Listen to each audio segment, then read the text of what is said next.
on, and we're going to go into reports, folks. And tonight for Grins, I'm going to start to my left side because Public Works and Finance met on June the 8th, and the admin did not because of the lack of number of things we had to deal with. So, Wayne, would you like to start? I would. And actually, everything that we covered, whether it was on the consent agenda or the other two items tonight, were in fact the entire agenda that we had, other than we had a report on the greenhouse gas results, which there's some data in there that is interesting, but I think we'll be looking at that a little bit more, and I think the council will probably get a report later on that. The only other meetings that I had is last week the Farmers Market Commission met, and there were some comments from folks pertaining to moving the breakfast tables that Bloom puts out around on the north side. So it's kind of the same discussion that they had last year for a variety of different reasons, so that'll be looked into. There is an ongoing need for more access to power on the east side of Friendship Square. They redid the power on the west side, but the east side is lacking, and we continue to grow with more requirements. And yes, people that have booths that require power do pay more, for those spaces. So that's something to look into. And then the commission is also going to be looking at the various possibilities of recommending a change in the fee structure for the farmers market. I think Walter had a question. Mr. Mayor, if I may make a comment regarding Wayne's comments about power at the market. I was down there a week ago Saturday and saw the quantity of extension cords that they're having to run to try to run the vendors that they have assured we will have power for. They had a problem a week ago this past Saturday with some electricity being out. Scott Montrago was down there running a booth. Apparently he was working trying to help them. I didn't hear whether it was a matter of a breaker, a particular receptacle, a GFI, but Gary, it does seem that they're being really challenged with their electrical situation. This was on the east side, Wayne. It was taken care of. On the west side? No, he said east. East. Well, they had a problem on the west side too, but that was a bad break. East side was having a problem when I was down there. So, Gary, if you could, maybe get into it and help work with Kathleen and staff about what the issues are and whether or not we've got to look at trying to do some construction to create some more power down there to run this unbelievably successful market we've created. We'll be talking about it. Wayne, additional things? One other thing that I usually limit my comments to the meetings, but I had an interesting situation Friday night when I parked in the City Hall parking lot and on my way down to Art Walk Friday night. And another gentleman had parked his vehicle in the parking lot. I hadn't paid a lot of attention to it, and we kind of came together on the sidewalk as we're walking, and he jestingly made the comment. He says, "Well, I hope we don't get parking tickets parking in the city parking lot." And I said, "No." I said, "I think we'll probably be all right." And he says, "Well," he said, "I hope so." And so I gave him one of my city council business cards, and I said, "Well, if you have any problem, let me know." Well, we got to having an interesting conversation about what he does and how he got here. And he's from California, young guy, about Tyler's age, I suspect. And young in terms of our age, between Wayne and myself. Yeah, exactly. And he's got married with kids, and they lived in California, and they wanted to get out of California. And they did an exhaustive search. They kind of knew the area they wanted to be in, broad area within a number of states. And they ended up in Moscow, and he did a bunch of research and decided they were going to stay. Well, then Saturday morning I got an email from him, and he expanded on his comments, and I'm going to read that email. It's fairly short. He says, "Hi, Wayne, I'm the guy that parked near you at the Art Walk in the city parking lot. I just wanted to touch base and say thank you. Thank you for being kind, for the job you're doing for the state, and reaffirming our choice in selecting Moscow as our town to raise our kids and grow old in. When you asked me how we reached our decision in Moscow, I didn't get to one point which I wanted to share with you now. After believing Moscow may be the place, I visited every dive bar, convenience store, and restaurant I could. I chatted it up with every employee I was able to. Many, if not most, had been raised in Moscow or the surrounding area. Regardless of who I spoke with or the circumstances, I could not find one individual, whether tattooed, pierced, disadvantaged, or highly educated, that had anything bad to say about Moscow. With great thought, all thought it was a great place to live. They all believed it was a great place to raise a family. Many had left the area after school, only to return as soon as they were able. How refreshing. Anyway, that's all I wanted to add, and he hopes our paths will cross again.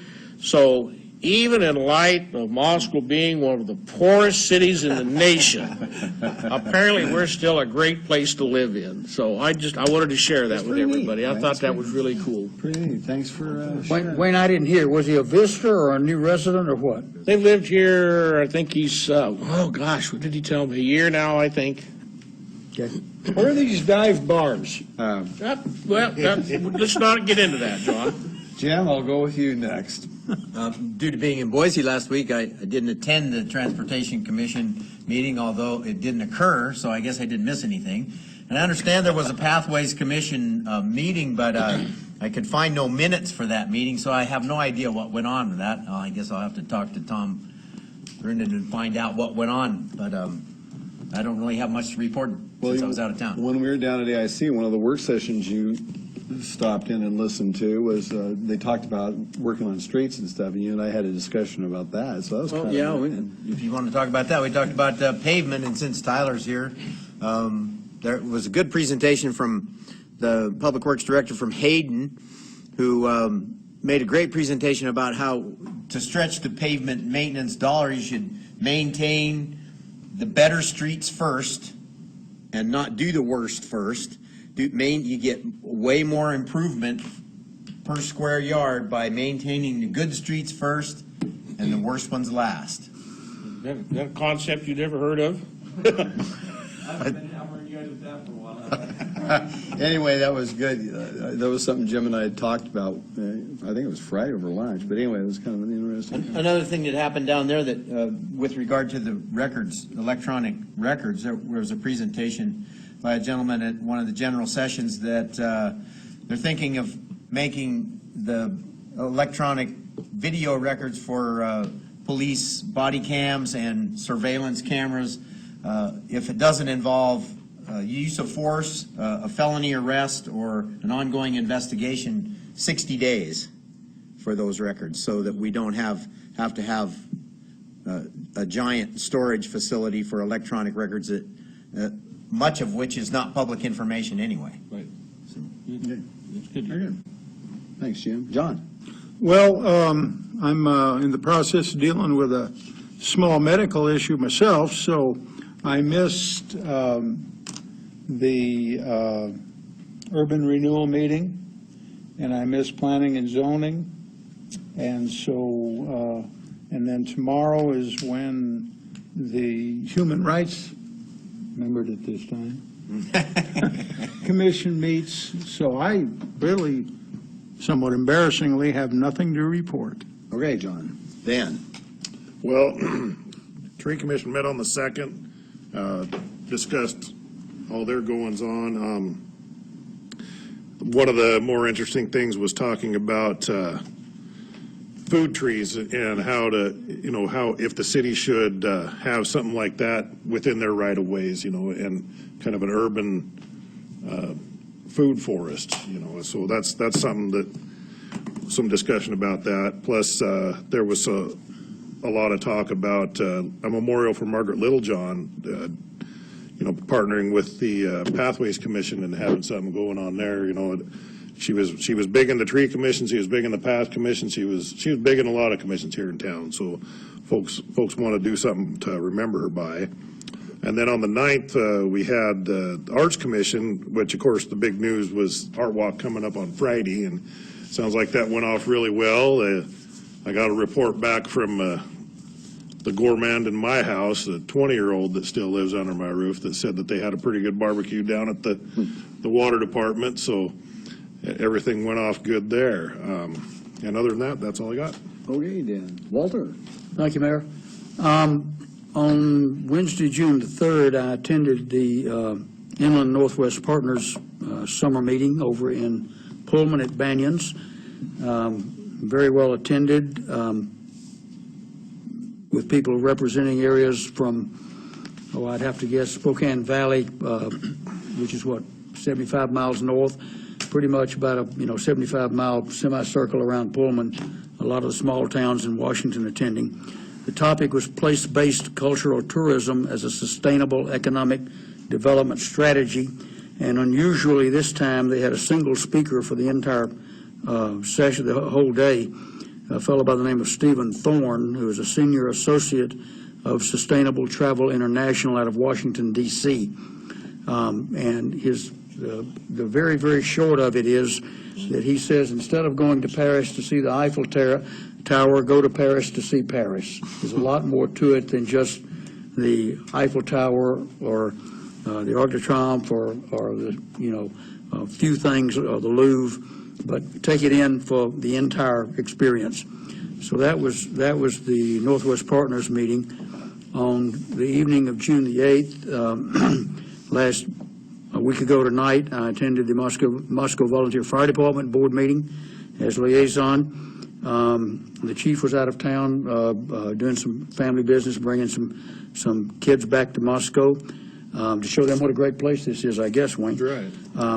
And Joe Williams ran the meeting. Nothing really extraordinary at that, with the exception of some discussion of some needed parking lot repairs at Station 2. I think it's, if I remember correctly, it was to the tune of about $40,000 worth. And Gary, there was some discussion, not a whole lot of confusion, but some discussion about exactly who should be responsible for the cost of what needs to be done. I have a feeling that Dan Carscallon may be talking to you about that. Not looking for money so much as trying to understand the history of how that was all put together and who might be responsible for. And Tyler will get to play also, because when they get around to doing the work. So that was the fire department meeting. As Jim Boland said, and as the mayor indicated, several of us attended the Association of Idaho Cities meeting last week in Boise, and I won't take it all. I'll leave you some, Mayor. And Gary, if he wishes to speak about it, but a lot of good workshops on a multitude of topics. One in particular that I attended that I found interesting was the city manager of Twin Falls talking about their budget process. And we can visit about that sometimes, Gary. One thing that did happen was the city of Moscow received a City Achievement, a Youth Award. And this, I'll be happy to give to the mayor so he can. I was at the banquet, and I looked around and nobody else was there from Moscow but Walter, so I took it. But I will give this to the mayor to find an appropriate place to put it. But it's based upon the Moscow School District Community Playfield Project. Well, So we're if not known worldwide or nationwide, we're known statewide for the Ball Fields project. So with that, Mayor, I will pass that down to you, and I believe that's all I have. Thank you, Walter, yes. One other thing. You got something else you want to talk Got about? one other thing I really need to mention, and that is the fact that the Be the Entrepreneur Boot Camp kicked off last night. And for this week, there is today and Tuesday and Wednesday, and there's 26 folks enrolled in that. And Tuesday night, which I believe, Mr. Mayor, you'll be there. That's the main event dinner, and there's I think we've got close to 100 people that are coming to that one. And so that's I'll have some more interesting comments to make after the boot camp is over. But I know that one of the companies that is already enrolled in it, there's 3 young folks enrolled in the boot camp, that they have already leased space to start manufacturing their product. There'll be more to come on that. Okay, very good, thank you. And Walter, I want to publicly thank Walter for accepting this on Boise State University campus. And Well, so- let me. I'll tell you what. I don't know if I told you this or Yes, you not. did tell me. But when I will say it. I'll let When you I say took it, I told them I need to be sure I turn my back to the blue field to take this. No vandals. Yes, and Walter did say that, and so with that, I really got charged. It was up in the Stuckey Center, which is effectively the press box, a humongous press box at BSU, bigger than Martin Stadium's, with a great area with a lot of view of downtown. It was really, really nice. Thank you, Walter, very much. Okay, well, a couple of things. On June the 2nd, we had a workshop with our county commissioners and this council and myself with the Area City Impact. We chatted about that. It was a nice little meeting. We had a luncheon. We talked about some things. There will be some other things down the road. It will be more formal, but it was a nice get acquaintance with the county commissioners and this council based on Area City Impact. There will be future conversations to come for us. On June the 3rd, we had the monthly breakfast at the University of Idaho, and that was in conjunction with city officials as well as university officials and county commissioners, and that was hosted by the university, and they provided our breakfast that morning, which was very kind of them. And then, of course, we had a New Bill Safety Fair on June the 6th, and that was quite an event. I was there. Well attended. Very well attended. Walter was there as well, and I spent a couple of hours out there, and Chief was here earlier tonight, and I got to commend our chief. They gave out 600 helmets, and him and another lady were working diligently handing these out, and I really appreciated the EMTs, or emergency responders, as well as the police department, county sheriff department, as well as the state police, and I talked to every single one of the individuals that were there. It was And very City of Lewiston Police Department was well represented in the children's safety seat checks. Yep. place. That was very well. So it was a very neat, and that thing just keeps growing every year. And of course, it was a nice warm day. And man, there was, I don't know how many thousands of people were there, but that was a huge event at the East Side Mall. So with that was very, very nice. And of course, as Walter and Jim Bolin had indicated, on June 10th, 11th, and 12th, we were down at our AIC annual convention in Boise, and that, to me, it was a very exciting to be a part of that. One of the things for our city, and I went to a commission meeting on farmers market, and our farmers market is well represented as the oldest in the state of Idaho, as well as the most recognized. And we got kudos from the Boise people that run the Boise farmers market, as well as the lady Elizabeth that runs overall farmers market throughout the state of Idaho. And we had, it wasn't that it was a huge number of people. There was probably a dozen of us there. Some cities have farmers market. There was one city that was starting a new one this year. And then there was a lady that was in her small area south of American Falls that wants to start one next year, and I invited her up so she could get a chance to see what our farmers market looks like. And I said, come in June or July and August when the thing is really bustling with all the fresh vegetables and fruits that are around. And I got kind of a charge out of her because her city's like 1,100 people. And one of the things that I had mentioned to everybody there is every city will be different in how they pattern their farmers market, depending on their area and their kind of the city that they are and that sort of thing. But this is a growing thing throughout our state. And so we're kind of the lead dog in that. So I was pretty proud to be able to talk about that.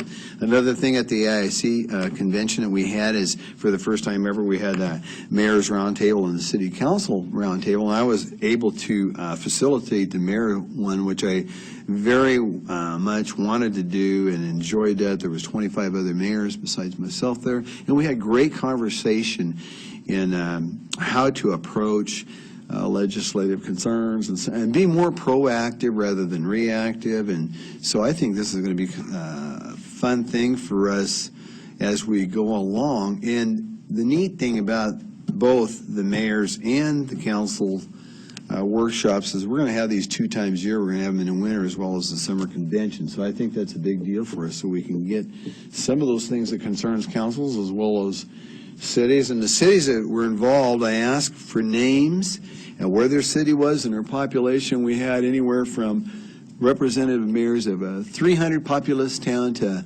Meridian, who was right around 90,000. So we had a broad spectrum of ideas and talks. So it was pretty fun. I really enjoyed it. Did you find that even the small municipalities were fighting with the same situations that the big ones were? Well, everybody's got issues. I'll give you one example. In the small town where they cannot have a police officer because they can't afford a police officer, they have to contract with the local sheriff's department to do police work. And you know, there's issues with doing that, being able to get the type of coverage you need, Wayne. So the neat thing about it, well, I don't know neat, or you want to say neat, but the interesting thing about it is every city, whether you got 300 residents or 90,000 residents, we all have issues we have to deal with, and so that's just part of the nature of the beast.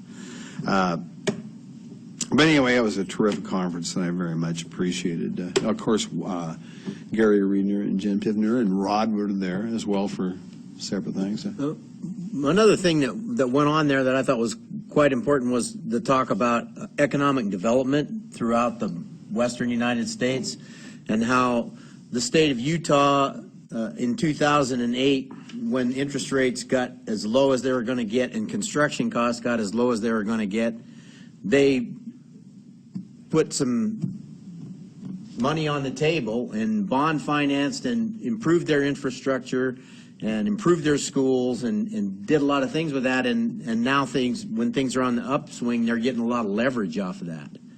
And we might want to consider, it's past the construction part of that, but definitely the interest rate part of that is still something we should consider now. Maybe we should get some things done while interest rates are low.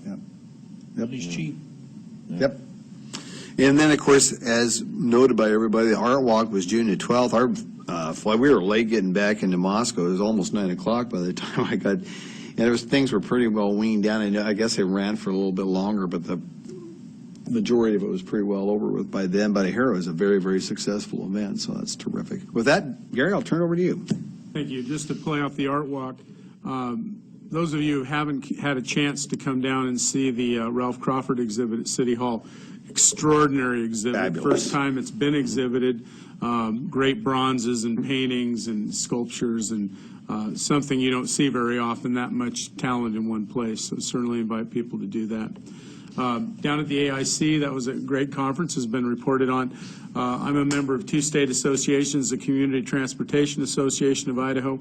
We're currently going through some restructuring. So I spent a day-long retreat when I was in Boise with that group, and the Redevelopment Association of Idaho, which represents our urban renewal agencies around the state. Happy to say that we're well represented. The Redevelopment Association was instrumental in bringing a new level of education and knowledge to the state legislators during the legislative sessions the last couple of years. And we were honored, our own Moscow Urban Renewal Agency was honored to be one of 4 urban renewal agencies around the state to give a presentation to AIC showcasing our projects in our district. So things are doing well. It's interesting, Jim talks about the Utah model. I've heard that presentation a few times, and it is a little bit kind of at opposite odds, where you actually go deeper into debt to spur the economy. So it's an interesting model, and a lot of people aren't sure it's the way to go, but I'm sure Idaho will be exploring it like everyone else. That's all I have. Okay, with that, I would entertain a motion to adjourn. Consider yourself entertained. Dan made the motion. Second, all in favor, say aye. Aye. Opposed? We are adjourned, folks, at 7:36.